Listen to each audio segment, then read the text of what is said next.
About 43 bulk water supply projects are to be built across the country in the new financial year. And the ANC hits back at expelled ANC Youth League leader Julius Malema. I'm Richard Brooks. About 43 bulk water supply projects are to be built across the country in the new financial year.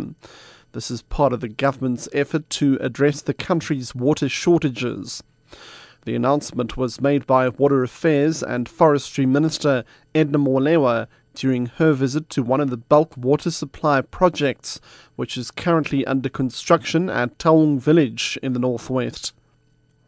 Greater Taung is one of the hardest hit areas in the country in terms of water shortages.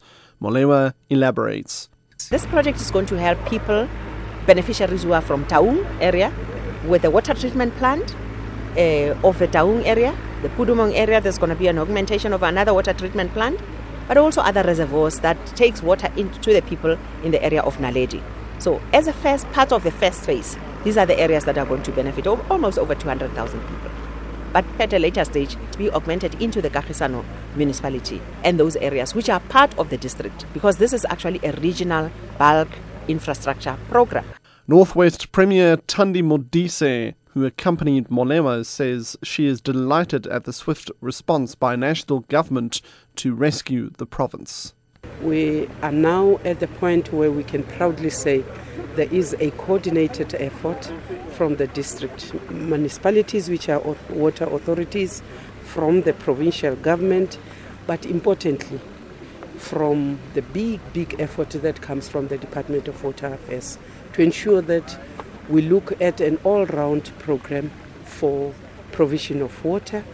The ANC has hit back at expelled ANC Youth League leader Julius Malema after his latest scathing attack on President Jacob Zuma, saying he will reach a point of no return if he continues hurling insults.